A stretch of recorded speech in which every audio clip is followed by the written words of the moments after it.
the Quinn Marr Show.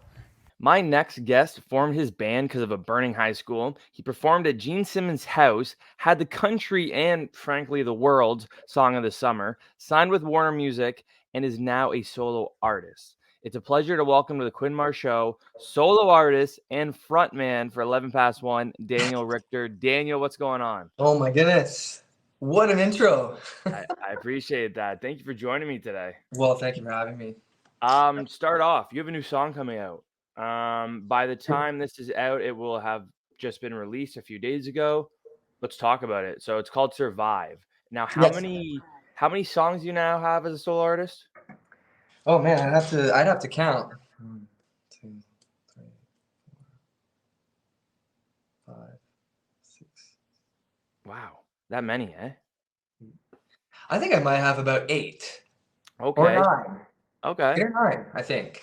Jeez, Well, I have all an right. EP that they all I kind of all released them as singles, but then I kind of accumulated them all into an EP, and I think there's actually 6 on there, and then plus a couple more that I've released. So. Okay, cool. That's sweet. So yeah, let's talk about the song Survive. What's it about?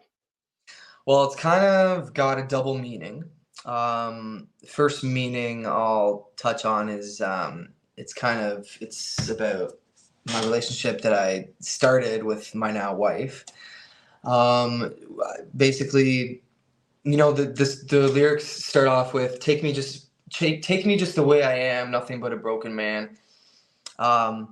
Just even that right off the bat, like I'm talking about her, and I'm also the double meaning. I'm also kind of praying it to God, like I'm a believer in God, Jesus Christ, and it sort of goes both ways. This whole survive. I can't survive without you, God, and I can't survive without you, Liz, which is my wife. So the whole song kind of takes you through. From the beginning of our relationship, I was kind of a little bit of a mess, I guess you could say. She kind of came in, took me just the way I was, and loved me no matter what. And I realized I was kind of hard to get. She was running after me for a while. Known her since I was 6, actually. Jeez. Yeah, and I just wouldn't commit. We had a very special relationship for a very long time, and I wasn't committing. And so the song kind of takes you from the very start, and I just opened up my heart and realized I can't survive without her. I love it. That's awesome. Yeah. Well, I'm excited to hear it. And like I said, by the time this comes out, it will be out. So I'm Yeah. sure I'll be one of the first people to listen. So kind of works because you're sitting beside a piano, but growing up musically, now Mhm. this has always seemed like an interesting thing to me because like I can't play an instrument, I can't sing, I can't do anything musically. So, and of course you have a brother, obviously Steve, who's musically inclined as well. Mhm. Growing up, was there like always music around the house? Were your parents or like other relatives musician? Like how do you guys figure out we're musicians? We're going to become musicians. Yeah, well, around the house, it was definitely a household filled with music.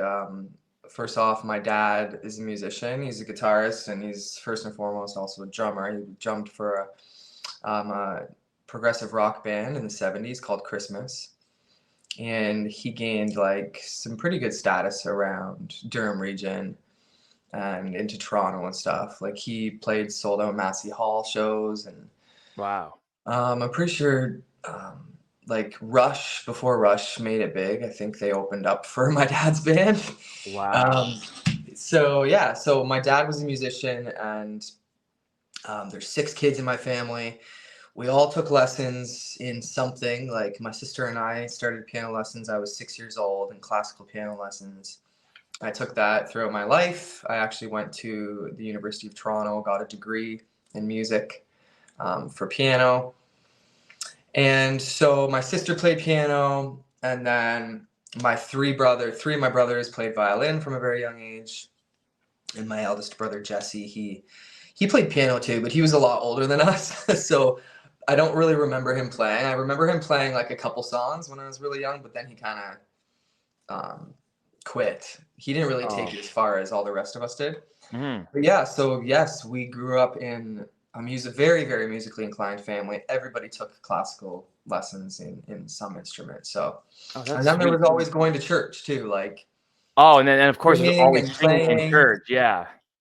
Yeah, so definitely music filled home. Yeah. And then how, like, your type, or not, sorry, your kind of music that you liked in when you were a kid, what was that? Like, what was it, just classical because that's what you guys were playing and listening to a lot, or like were you on the other side because like, your dad was into rock and stuff? Well, I mean, it's a funny question, and it's like very. I was so I'd like I'm gonna admit like I feel like I was very ignorant growing up to music to artists and stuff. I just found myself either studying my piano and singing at church. Other than that, I wasn't really like listening to a lot of other stuff. Like it was Really? kind of I don't know. I was a little bit of a hermit, Oh yeah. I guess you could say. Yeah, musically. Interesting. Like I don't know what? why. I mean, hey, everybody's different. So what were like your other hobbies besides music, or was it literally just like to you that was it? It was music or nothing. Honestly, to me, it was just music. I never Yeah. like sports or anything like that. I was into like a little bit of kind of drama, like acting and stuff, but Okay. I never really took that far either. Like I would just do like musicals and stuff in like grade school and church and stuff, but I never took that seriously. Just music. Yeah. So, before 11 past 1, did you and your siblings or anybody, I'm sure you guys had a band maybe together, or you other had other bands with other friends? Um, I I was never really in another band. I know I wrote music with other people, but I never actually really was in a band with other people. Hmm. So yeah, 11 Past One was my first band. Wow. And You have a good record so far then. You're 1-0 in having bands that are successful. Okay. yeah, well, I mean, we were a band for probably at least 7 or 8 years before we got any major note, like anybody really noticed us. That's So, crazy. and now I feel like I've been a solo artist now since 2019. Just kind of getting some radio recognition, but it's a long road, man. Like, I wouldn't be surprised if I'm not successful for like it takes another 7 years. Who knows? Hey, yeah. Like I it's mean, tough. yeah, no, absolutely. And you know that being persistent and working hard Yeah, works. yeah, You're living proof of it. So I mean, yeah, you just have to keep doing what you're doing and it should work, right? yeah. So I spoke to Steve recently, uh, and he told me the story about you guys forming as a band, how it started. So I know you weren't. I don't think you were there with the fire thing, correct? No, you weren't. Correct. Okay, so No. yeah, there was a fire. Obviously, you know this story, but for the listeners, there was a Yeah. fire. Someone set a locker on fire at Bowmanville High School, and everyone had to leave the school, and they're all hanging outside, and they're gonna go home. And it was Steve that you guys lived a little farther than the country, so he had to wait for your mom to come get him. So he went over to Steve's house, and they hung out. And obviously, they figured out, oh, you play drums, oh, I play guitar. And then they figured out, hey, we should like do something together. My brother sings. So Okay. getting that, like hearing that perspective from Steve versus how it worked for you. I mean, I don't know if you remember the exact conversation, but like, did Steve come home and say, "Hey, do you want to start a band with my friend Steve?" Basically, from what I remember, I think that's what happened. Yeah, I think we just Yeah. got together and we started jamming and stuff. I'm pretty sure I had my own music going at that point, so like I can remember. Yeah, I did. I did have some music. What was that song? Oh yeah, there's a song I wrote. One of my first ever songs. It was called "This Is Where I Want to Be." So we were jamming that out, and a few other songs, and then I think it started there. I think it started with a couple of my songs, and then we started writing together, and yeah, things just took off. That's Yeah. crazy. Songwriting. I like that you brought that up. Um, do you have like a process for your songwriting? Like, do you have to be in a room with the what's it called, the curtains closed and the TV off and silent? Like, how do you get into songwriting? Is it like something that just comes to you? Like, what's your process like? Yeah. Well, A lot of the time, it's going to be coming into a room with maybe one other person and doing like a session where we sit down and we start. It's just usually a piano and or a guitar, and we'll get a chord progression, and then we will start. We'll either bring ideas to the table, or if we're starting completely from scratch together, we'll come up with a chord progression, and we'll just start singing out, humming out melodies and stuff, anything that comes to our head. Whether it's like for lyrics, usually it's just scatting, like rhyming words that don't even make sense together, just kind of trying to get one word out there that actually has some meaning, and maybe if you blurt something out that is cool, then we're like, oh yeah, let's work off of that, line. So usually it's kind of like that. There are times where I'll sit down alone and I'll just write a song completely on my own, like Survive, that's coming out September 15, or it'll already be out once this is released. So Survive, which is out now, that song specifically, I got together with a producer and he gave me an instrumental. So he kind of gave me the bare bones of an instrumental, and which is just like the beat for people that don't know, like kind of like a beat, chord progression is already there. And I just kept listening over and over, and I would, just create a melody line and lyrics. So I did the melody line and all the lyrics to this song, Survive. So that was completely all me. I didn't co-write like lyrics and melody with him, but I did get the instrumental that was written for me, so to speak, right? Got you. Okay. Different Songwriting now. man. It's not the same all the time. No, that's cool though. I like that. I like that. Like it sounds like it would like keep it more interesting, I guess. Yeah. For lack of a better word, just like that it's always different. It's new Yes. and fresh. Songwriting now versus songwriting when you were a kid, or songwriting for 11 past 1. How different is that? Well, when I was a kid, I would songwrite completely on my own. Like I never even thought of writing with other people when I first started writing. But once you start really running after this as a career, you are brought into a whole bunch of different scenarios, right? Like if people didn't know that are listening, like most big songs are written by at least two people. Like a lot of them are. Like some have like 10 or 15 writers on these songs. So That's insane. from when I first started writing, going into 11 past 1, so when I moved into 11 past 1 writing, we did plan these writing trips with certain writers that maybe had already some bona fide hits under their belt and stuff. So we would get in a room with one or two other people. Yeah. So it changed in that respect. Yeah. How we'll get into it, like obviously like the success 11 past 1, but having those people that like had the notoriety that then you would write with, were there conflicts ever of like what you guys wanted, or even like what you wanted versus what Steve wanted, or you wanted what the label wanted? Like did that happen a lot? The only conflicts I can remember weren't in the writing sessions themselves. I think it was maybe just songs that we wanted maybe to be on the album.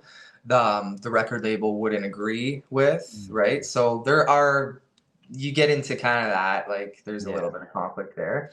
But other than that, I think usually as we're writing, no, we were all pretty much on the same page, because if somebody doesn't like something, then they say it out loud, right? And if everybody doesn't agree with it, it's not going to stick, right? Like everybody's got to agree, whoever's in there on that session. So I was jumping ahead there, but so performing as 11 past 1 in the early days in a small town like Bowmanville. I don't know, were you in high school still at the time? I just finished high school. You just finished. Okay. So the other guys were still in high school. So performing, like I said, in a small town like Bowmanville, like what kind of venues were you guys doing? How are you promoting it? Well, we actually never really played in Durham region. We would always go to Toronto to play. And we would rent these big party buses, and I know Steve would get all their friends from high school, and they would rent these party buses, and they'd get 20, 25 people to ship themselves out to Toronto. Wow. And we would get the room full that way. But other than that, like, I feel like we did play the Atria, that like hole in the wall, grungy bar in Oshawa. It's still there. Yep. We would play that. Never really in Bowmanville though. No. There wasn't venues in Bowmanville. That's true. Yeah, I guess where would you have Really performed? venues in Bowmanville. That, and there's still really not No. many venues. There's like some, bars and restaurants where people like will bring in their guitar and an amp and sing, but Yeah. there's not really like proper venues. So yeah, No, we'd always get our friends to come out to Toronto. That's such a smart marketing scheme. That is so What, the smart. party bus thing? Yes, and just bring in all your friends, and then you have your own crowd there. Like, you brought the crowd with you. Yeah. That Yeah, is so smart. you would have people cheering for you no matter what, right? Yeah. And so I guess there wasn't much promoting then either, if you guys weren't doing too many like performances. Because where would you promote? Social media really wasn't a thing. Where would you, maybe on your MSN status or on MySpace? Yeah, right. Like, Well, there was Facebook, so we would. I guess yeah, it wasn't like it is now, but that's true. There was Facebook. Yeah, no, there was. Yeah. But yeah, it was a lot of word of mouth though. Yeah. It was. Interesting. Yeah, or posting, like we would post posters even like on telephone poles. I remember like when we lived down in the States, we would do that for sure. We would hand out like posters and stuff to try and get people to our shows. One part of 11 Past One's history I really wanted to get into was taking the trip to the US, and I think it was 2009. You guys just decided we're gonna get a trailer and we're gonna hit the road. So where did the idea of that come from? And I know you were a little bit older, and like, I think the other guys just finished high school. So yeah. They just finished high school. I just finished university. Oh, okay. So it couldn't have worked out any better. So where did the idea of that come from, and like, what was the main reason of doing it? I think we knew that we wanted to be somebody, like we didn't want to just stay in our hometown and play. We wanted to be successful, and we wanted to try and do it as a career. So let's go to LA, baby. Let's go to who knows, like America. Everybody knows that like the biggest music industry in the world is America, right? Like, it's in America. So yeah, we just decided that that's the place to go, and we originally went down there with our manager at that point. We got him to be our manager. His name was Sean Hayden, and I met him in the club scene in LA when I went on a trip with my close buddies. And I met Sean, and I told him I was in a band and a musician, and he's like, "Oh, I would love to manage you. I'm a free spirit." Like, he moved out of LA, and he took us on, and we started in Missouri. We, I'm sure Steve mentioned, we got a 1970s house trailer, a fifth wheel, so to speak, and we just took off. We started in Missouri. We met up with Sean there. He was American. And he took us, we drove from Missouri, playing shows from Missouri all the way down to Florida. We ended up in Daytona for Bike Week, and we stayed there in trailer parks there, played shows there, and then we moved to, through Kissimmee, Florida, Orlando. We ended up in Cocoa Beach, and we lived there for a while. That was our scene. We were playing beaches there. What was the entire time frame of this trip? Well, you'd have to go down in 6-month increments, right? So True. You can't stay there for over 6 months. So I think initially we went for 6, and we came home quick, and then we went back and forth to finish up our album, because by then we were actually living in LA.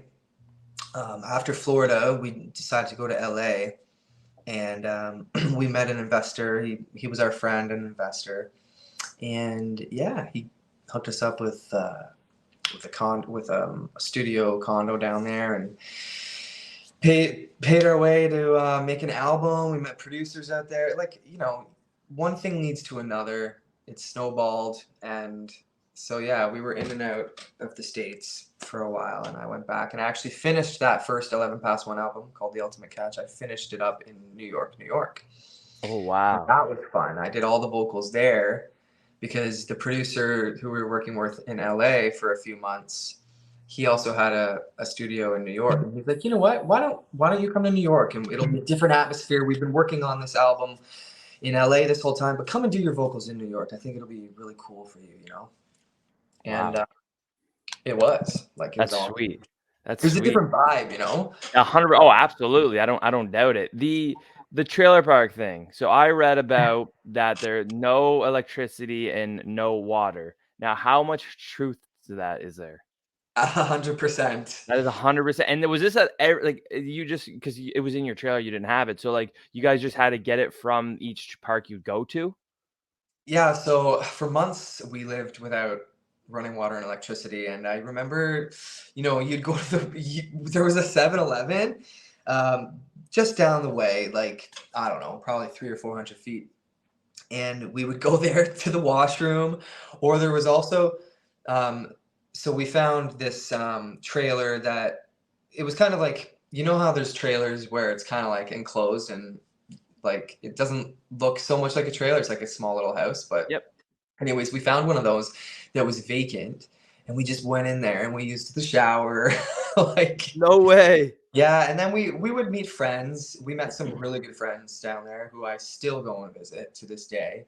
And so they actually ended up taking us in for a few weeks as well into their apartment. So then we could really have some running water and showers. But for like 2 or 3 months, we had no running water, no electricity, and it was fun. It was honestly it was some of the best times of my life. That's It insane. I mean, truly was. that's music right there, right? Yeah, it was so much fun. And, you know, you just find your way. Yeah.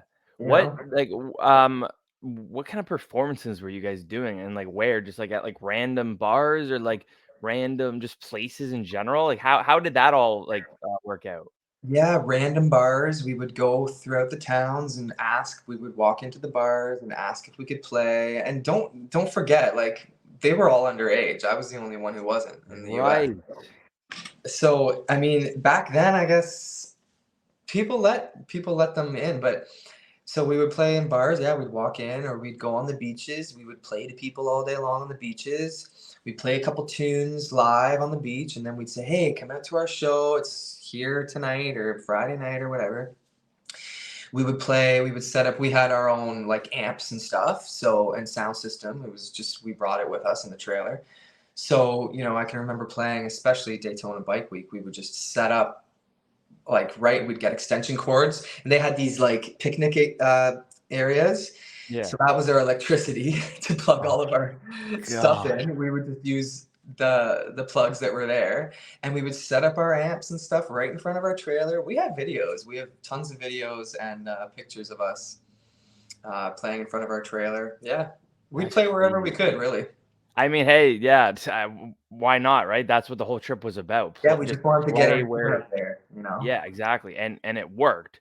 Yeah. Um, it worked so well that you guys released a song called "The World Is Ours," Hmm. which blew up. Take me through that. The writing process of "The World Is Ours," the recording of it, and then it being released and taking a life of its own. Okay, so I know that was a lot. That was a lot. be prepared for me to talk your ear off a bit then. That's exactly what this podcast is So for, and that's exactly why I have you on. yeah. So then okay, so from the start.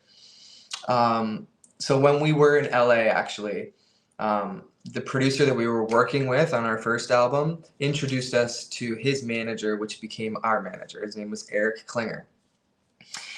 And Eric knew Brian House. So Brian House is this iconic.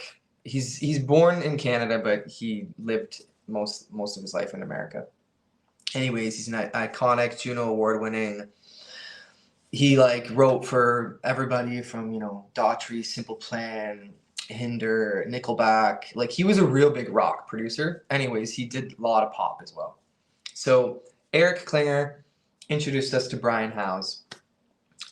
So on our next trip out, we did go meet him, and we actually wrote Tonight's the Night first, which was another single off of the 11 Past 1 record. Did a lot of time on the Family Channel. A little bit of time on Top 40 radio, but not as much as The World Is Ours. So we wrote Tonight's the Night. This show is brought to you by Bing Pot Trivia. How many times have you been to a trivia night where it just feels like somebody's reading the questions? Well, Bing Pot Trivia prides themselves on bringing high-energy, dynamic hosts to every event. The show leans heavily on visual elements. The questions are designed to make you laugh or roll your eyes, while also challenging your knowledge of pop culture, high school science, culinary arts, and everything in between. The typical show runs 5 rounds, including a photo round, general knowledge on pop culture, riffs on different game shows, absurd 50-50 questions, and a super sweet music round. You can check out bingpottrivia.com to book your trivia night today. Again, that is bingpottrivia.com. Tell my boy Danny that your friend Quinn sent you. First with him. Then we went back on another trip. We did The World Is Ours. We just got together. We came into this writing session, open minds, fresh, just nothing on the table. Brian just started playing a chord progression, I remember, and he just kind of started humming some tunes, and we're just saying, "Oh yeah, I love that," and like then we'd finish off the tune with him, like, and it was just magic. Like we really had magic that day. I remember referencing, there were 2 songs that we referenced though, because like when you go into these writing sessions, people reference songs that are already big hits, like a lot of the time, like, oh, I'd like it to sound a little bit like this, or put this bass line in that, like, make it sound like this song, or like, you know what I mean? Like, you're not copying, but you're referencing, right? So we referenced 2 songs for The World Is Ours. Number 1 was Payphone by Maroon 5, and another one was Glad You Came by The Wanted. They were a British. I was gonna say that song, and you guys in general gave me the Wanted vibe. So okay, well that makes sense then. So that makes a little bit more sense to you then. So yeah, so then there was that, that was part of the process, and so yeah, so we knew right from the get-go, like we were like, oh, this is gonna be a hit. Like we really could feel it. And when it was done, we took it to, Virgin Radio in Toronto, and they loved it. And within, I don't even know how long it was. I think even on the way home, they might have emailed us like, "Oh, we love it!" Like, and in a few days or however long it was, it seems like a few days, they were spinning it, and it was amazing. We couldn't believe it. Like it was that easy. And were you guys listening to the radio when it first came on, or had you heard like someone told you? I think we went back to just maybe do some radio like voiceovers and stuff for when it did start playing. I think they called us back after the initial meeting, and I think on the way home, driving back from Toronto, I think we heard it then, like right after. So it was really cool, and yeah, so it just took on a life of its own. Like, if Virgin Toronto's playing it, then, a lot of other big stations are going to follow suit, right? Mm-hmm. So it just kind of spread like wildfire across the country, and we ended up hiring a radio tracker. And for people who don't know what that is, it's just people that have a really good relationship, really good rapport with music directors from radio stations. So their job is to just take your song, you pay them, and they take your song and they introduce it to more radio stations, and they try and give you a shot to get your music played on each station. So we took it to a guy named Oscar Furtado, and which is Nelly Furtado's brother. Oh, no way. Yeah. So he worked I think 1 or 2 tracks for us. I don't know, but definitely The World Is Ours. And so he kind of took it to another level. Like it already had a really big life of its own before anybody kind of helped us professionally, which was just like a miracle in itself. Like it just doesn't happen like that anymore unless, I guess, you know what? If you want to parallel it, it was kind of like blowing up on TikTok, right? True. Like there's only like, it's like once in a lifetime type of thing. Do you find now it is easier to become a big artist versus then? because there's so many avenues you can go. You think it would have been easier then?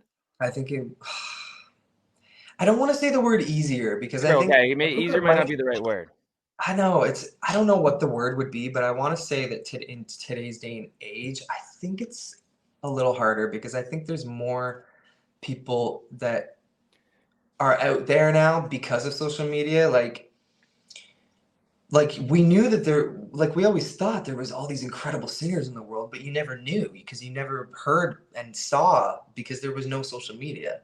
Right. So now you can be on TikTok and you Now can flip you through do and see hear 10 about great all singers. these singers and you do hear about all these artists because they're all in your face on social media. So now there's so much more competition, if you want to put it that way. True. But imagine you guys like, I don't know. It's impossible to figure it out. But like, imagine you guys put The World Is Ours out on TikTok, and like it blew up that way. You know what I mean? Like you guys did it with a little less like help. Like I not that you guys didn't do it yourselves, but like just like being able to like have more of the I don't know, more so yours. You know what I mean? Yeah, well, I also feel like if TikTok was out then, so like imagine our story and then TikTok too, like could have been like once people heard on the radio, obviously they would be doing TikToks to it, Right. So that would have like coincided with the radio, and I think it would have blew up even like bigger, probably. Your right? music video might have been people. You know how people do that sometimes with music videos. They'll have people perform them on TikToks. Like they'll have that in music videos and stuff. So like, Yeah, could have been like that. yeah, But could have been like that. speaking of that, I do want to get into the music video. It was really cool. You guys shot it in Cuba. So what's the story on that? Yeah, so I mean, so Kyle Bykiv, he was 11 Past One guitarist, and he had a friend named Ben Nectel who he grew up with. They had cottages kind of down the lane from each other. And so Ben is a really big music video director now. He actually really broke out with Carly Rae Jepsen's Call Me Maybe music video. He directed that. So yeah, Kyle, I mean, what a coincidence. Kyle knew this guy. So he's like, guys, I got this guy. He's amazing. So he called him up and Ben did an amazing deal with us, obviously, like next to nothing because they grew up together. We decided the concept was just having fun down in the sun. Let's go somewhere. So we picked Cuba, Havana, and on the outskirts of Havana. And we all just bought our plane tickets. Took us our all we took was our bodies and the video camera. I think there's 2 video cameras. There was Ben, obviously, the director, and then another videographer just to help him and stuff. And yeah, we just went down there and we had no plan. The only plan we had was to have fun and shoot every single day. Like shoot as in camera. Just keep shooting all day long, like just us doing things, right? And as you can see in the video, that's really all it is. It's us having a riot, doing a whole bunch of things. So the only thing we had planned was really hiring some Cuban models, and those were the 5 girls. I think there were 5 girls in that video. Yeah, there would have been 5 girls, 5 guys, 5 girls. Right. So yeah, and we just like I said, we shot every day. We did different things, and yeah. What was the gap between the song releasing versus a music video being released? That's a good question. I feel like we shot it in when did we shoot that? Honestly, I can't remember the month, but I do know that we released it in I want to say November. Oh, okay. And then and obviously the song would have came out May, June? I think I think it came out man, I can't remember. I can't remember exactly, but there wasn't a lot of time in between. Like as soon as we got that music video done, we released, or did it happen the other way? God, I can't remember. It's all good. It's okay. Hey, it was a while ago, and you've done a lot of stuff since, so I don't blame you for not remembering every little minute detail. Yeah. One thing that like how I found you guys when I was a kid, because I would have been like grade 9, grade 10, I think, Yeah. was Family Channel. So you guys would be on between shows. They'd have those music videos of bands and artists, and yeah. So you guys eventually did the Family Channel big ticket summer concert. Mhm. I think R5 was there and Zendaya before she was this Zendaya that we have now. Yeah. She was the singer from Family Channel. Now So she's an adult Zendaya, and she's it, huge. he was dating Spider-Man. Yeah, It's I know. insane. So the big ticket summer concert, how did you guys get to that, and like what was that like? Because back then those things were huge, especially, I mean, obviously for Yeah. Canadians, because Family Channel is Canadian. So Yeah. yeah. Yeah, so I mean, Warner Music Canada really got us hooked up with the Family Channel, right? So that was all that kind of they're doing. So we got really involved, and then they invited us to be a part of this concert. So one was well, it's now called the Budweiser stage, but it was called Molson Amphitheater back then. So we played that huge show. I mean, sold out 16,500 people fit in there. Amazing, like just, it's like such a bucket list thing, right? Mhm. I still can't believe that I did that, because you go see artists there now, it's like I played that stage. Yeah, I'm gonna that's do it yeah. again. I'm gonna do it again. There we go. Okay? Hey, manifest Not it. the That's end. what you've done it once. You can do it again. Yeah, it's not the end for me. But No way. there was also one in Calgary, actually, a big family big ticket summer concert. Oh, was So there? yeah, Was we did that one. the one you guys did with Cody Simpson was there? Cody Simpson, no. So that Oh, show Wonderland. was Wonderland Amphitheater. Yeah, for the finale of The Next Star on YTV. Yes. Yeah, so that was a YTV thing. Yeah, that was actually another one like right up there with me, because for one of my favorite ever, like all-time favorite shows to play. It just felt so good. That amphitheater was really cool, because like Yeah.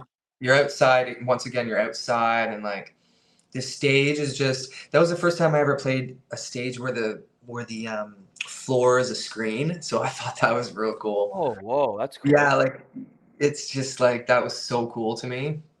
And of And course, the vibes were immaculate, because who's grumpy at Canada's Wonderland, yeah, oh, the right? So vibe. there was just good vibes all around. Yeah, I mean it was for a TV show too, right? Like so, and that was live television as well. Whoa. What So was that that like going into that? That must have been a little nerve-wracking, though. is nerve-wracking. Actually, you Yeah. want to hear? I don't know if Steve did you guys talk about this with Patnode? No. So that show, no one will ever know this, and I don't know if we ever even actually said it in any interview or anything, but so it was live television, and there was a big screw up. I came in, I started singing before I was supposed to. So the beginning of The World Is Ours, the track started, and I think I came in 4 beats too early. So whole measure. Oh, and that could totally mess it up too. Maybe even 2 measures. Maybe it might have been 8 beats. I can't exactly remember, but the way that the backing track and the production are, it's literally just kind of like that beat going and a couple stuff in the background. But Steve Patnode, our drummer, was able to get me back with this fill. He double filled on the drum, because I knew as soon as I started, man, I knew, and my heart just went. It felt like I was puking out my heart. I was so scared. I knew I was in trouble, and I was singing, and I'm like, how am I gonna get out of this right now? This is live television.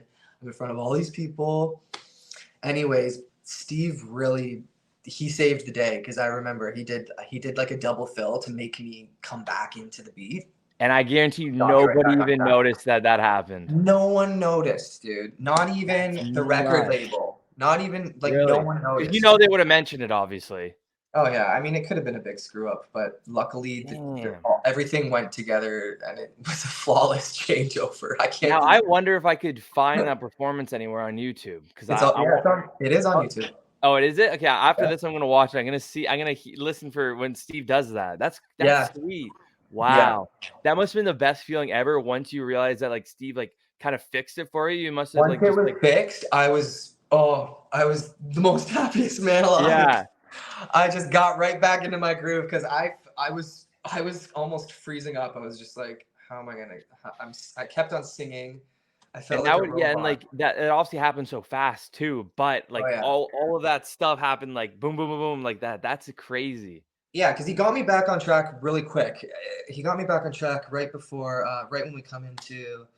Oh, I know you came for the weekend. So it was halfway through, right? It was just right going into the pre-chorus, halfway through the first Now, do verse. you think someone that has no music talent whatsoever like me would notice this? Like if I went to watch it now knowing that like you told me about it, what will I notice? Mm,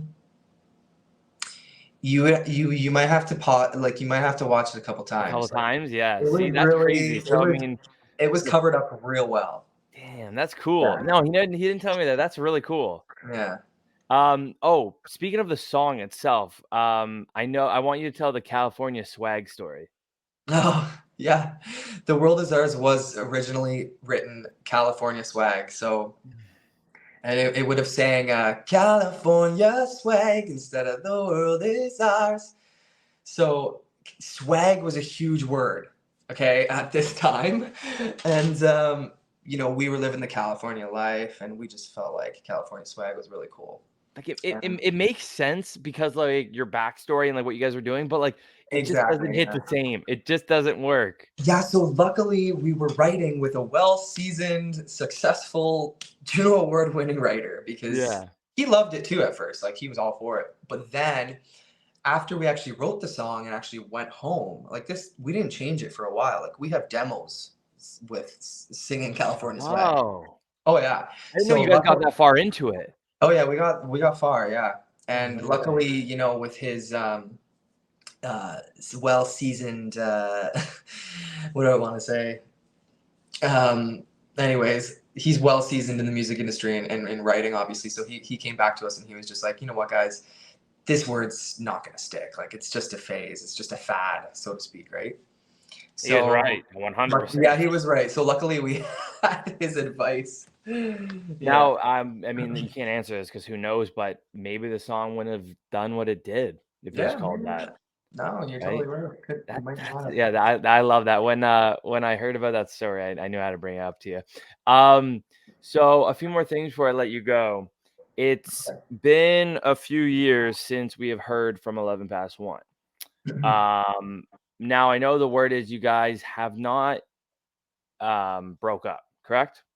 No, we never actually disbanded. Okay. So like it's not like we had this big fight or like we don't want like we're not a band. We're still a band. We're a brotherhood. Like, it just worked out that, everybody just kind of wasn't on the same page. We all wanted to do some other stuff too. And you know how life is. Like 100%. life gets in the way and everybody had their own thing that they wanted to do. And I really wanted to keep going with Well, music full force. that's what I was gonna bring up. So, like you said, there wasn't really a fight or anything, but like maybe leading up to you guys like figuring out like you all wanted different things. Were you already in the mindset, hey, maybe eventually at one point I want to be a solo artist? Or did that only come up once the other guys decided they wanted to do other things?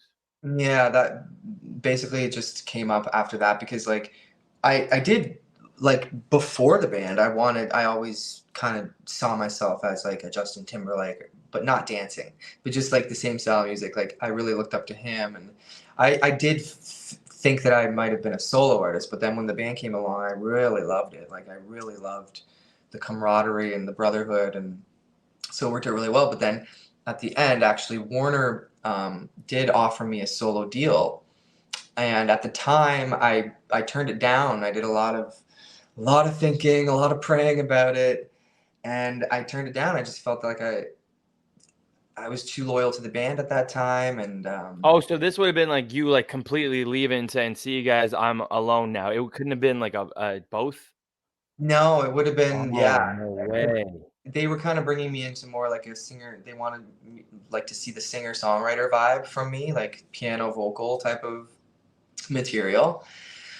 So, anyways, I turned it down. Now that would have caused a lot of troubles, no? Yeah, I mean, it would have. I mean, they would have been. I would have hurt them. You know, Yeah. I felt too loyal. So that was in 2016. And then Wow. we put out a few singles without Warner as a band. Um, Closer, Wrong Way Home, and Fly. I think that was it. Anyways, nothing was like, yeah, we had some songs play on Stingray Music and stuff, some channels, but nothing was really hitting home, like home run. Anyways, I guess yeah, they just got maybe a little tired. I don't know. People. Yeah. Because like I'm pretty sure if my research is correct, basically all of them are like living more so normal lives, right? Yeah, You're yeah, the only one that's like an artist that's out there doing like that's performing correct. for like that's so weird. Yeah, That's odd, like odd that it wasn't even just like a couple of them, but it's like literally all of them, and then there's you. yeah. Well, I Huh. mean, Steve Patnode, he still has his in-home studio, and he likes to. I know he's produced a couple different artists, and he Oh, has his own production thing going on. But interesting. I didn't I know don't that. think he's really pursuing it like same way that I'm pursuing Right. my career. Yeah, but Hmm. Interesting. So, starting as a solo artist once 11 Past One just kind of like went on pause. Was that scary? yeah. Oh, absolutely, it was. Yeah, I was really Yeah. yeah. That was in So how did 2019. you? Sorry, go ahead. That was in 2019, and then I just felt like I was just finding my groove, and then COVID hit, and it was like, oh man. Oh yeah, So true. I didn't even think of that. I had to put kind of everything on hiatus, and like I am not a lover of social media, and obviously we all know social media was everything for an artist over COVID, and I just don't like it. So that was kind of hard for me trying to be on there and create content all the time. Like, What is it about you don't like? I just, I don't know. I don't feel, I just don't feel like I feel like I have to put on a show, like, not be myself, like when the Hmm. camera's going. Right. Like, I like Interesting. things to be candid. Like, okay, take video of me while I'm doing my thing, but like Right. for me to okay, press record. Okay, now I Yeah. gotta do this. They're like trying to figure out how to keep relevant and keep up with these trends and like stupid stuff that's going on. I just think it's so stupid. Yeah. Hey, man, if it's not your thing, it's not your It's thing, only right? my opinion, everyone. Like, don't get Yeah, mad at me. Like, everyone's that's not a entitled to social one. media fan. It's like, so the 11 Past One, that vlogging you guys did, that would have been, like, perfect for you, right? Because like, it was literally just what you guys were doing all the time. Yeah, yeah, that's true. And you know what's so funny? Because like, yeah, we would create these little 11 past one TV episodes, and we would post them on YouTube. It was called EPO TV, and they're still all up there. You guys can. I just watched them all. I think there's, like, 7 or 8 episodes. Yeah, so we would just hire a guy to come and video us, on the road, driving to shows or driving to meetings. And like that would have been cool. I guess essentially that was kind of like TikTok, just longer. Yeah. Would you ever think about Longer, doing something longer. like that now? Pardon? Would you ever, think about doing something like that now? Like how you had 11 Past One TV, but, like, just you? I mean, yeah, but it wouldn't. I don't think it would be as entertaining. Sure, because well, I mean, I guess because there's 5 personalities, right, Yeah, versus I don't know. 1? I don't think I'm a very, I don't know, entertaining personality. I think you are. That's why I got you on here. Well, And I'm sure a lot of people do. thank you. I just don't feel that way in my head. Other people might think that towards me, but I don't know. Yeah. Okay. So yeah. So during COVID is basically maybe off a few months is basically when you decided to become a solo or when you became a Mhm. solo artist. So, um, how did you navigate that during the pandemic? Like you obviously you couldn't go do shows and stuff. So like, what was your day to day like? Yeah, I know. And it was also really hard for me too because like at that time I was still going to LA to write with Brian House. Oh, Like geez. I did some solo music with him too. I did I Learn with him. I did Toxic. I Was Born To.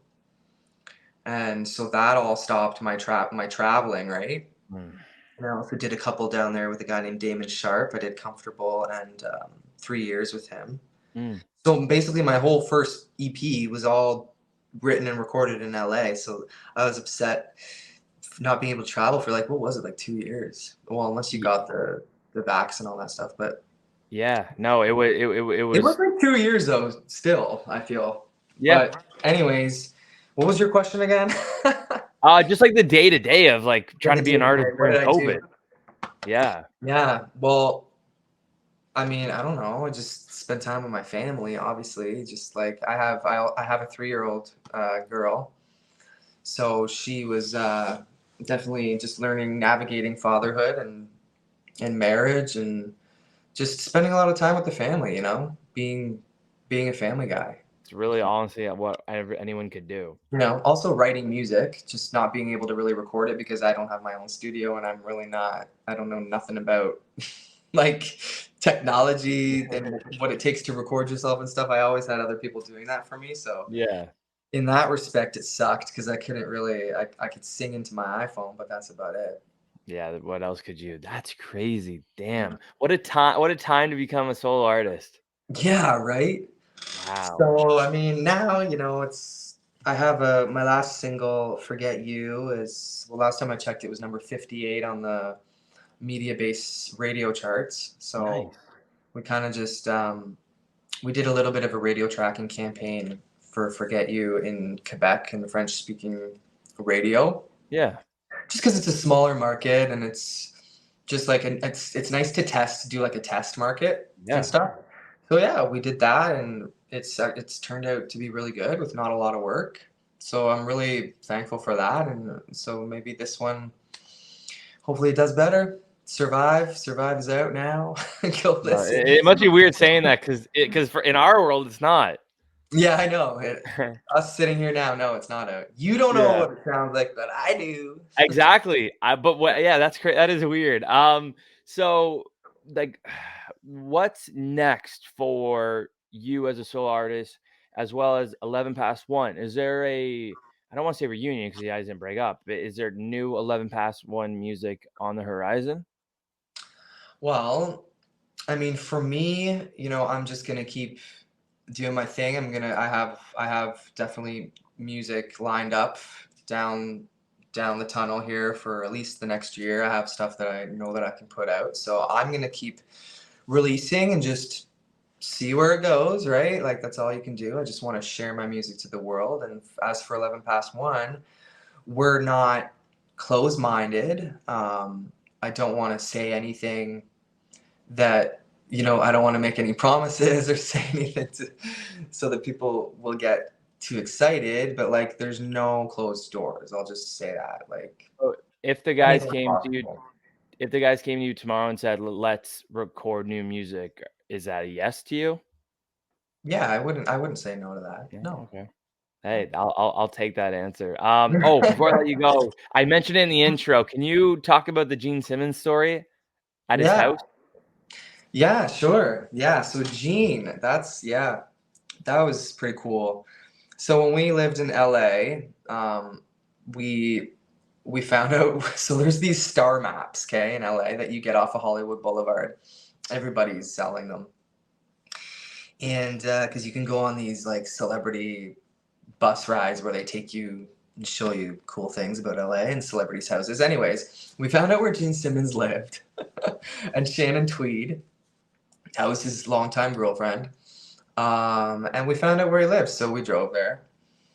And he obviously he's got a gate and he's got an intercom, so we pressed the button and we really didn't think anybody would answer, but Shannon came on to the intercom. She's like, "Hello." And we just said, "Hey, like we're a band from Canada. We know you guys are Canadian. We would love if Gene could like listen to our music." And we just said stuff like that. And all of a sudden, beep, and this door opens, the gate opens, and she's like, "Yep, come on up."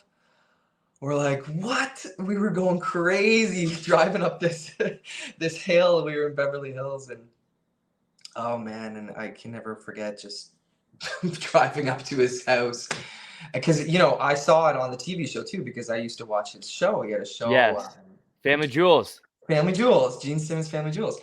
So I'm like, whoa, I can't believe I'm like seeing this house in real life. And anyways, Gene walks out. We're like, oh my gosh. And he brought us in and he listens to our music. He gave us advice. He let us go into his, his shrine that he would see on that show. He's got a shrine. I call it a shrine of himself because he's got all of his paraphernalia, not paraphernalia, what do you call it? Memorabilia?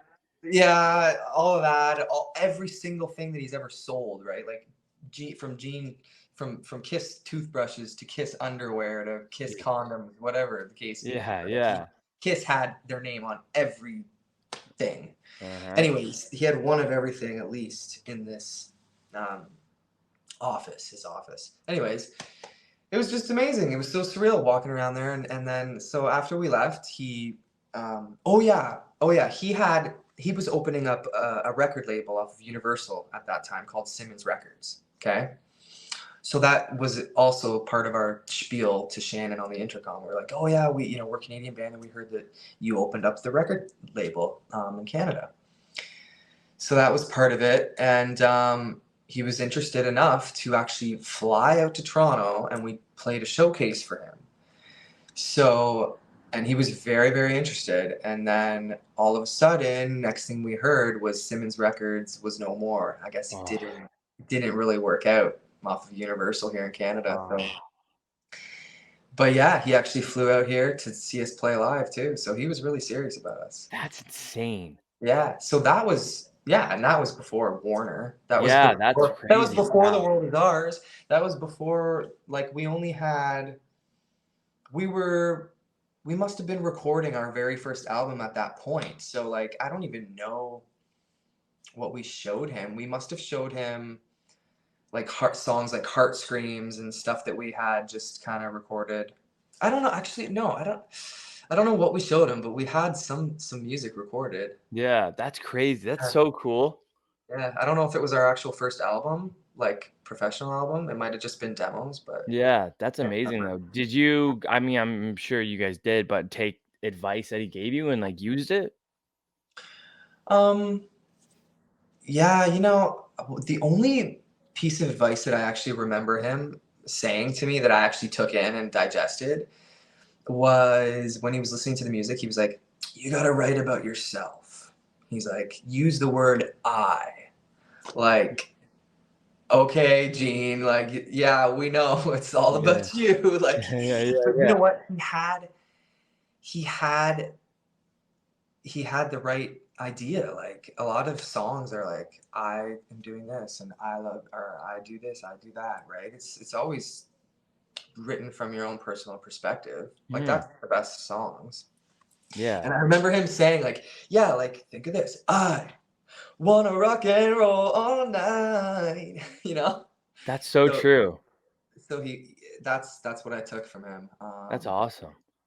Amazing. Well, Daniel, I really appreciate you coming on here. I've known about you 11 past 1 since I was 13, 14. So it's really cool that as a 27-year-old me to have you on to chat. So I really do appreciate it. Survive is out now, so listen to it.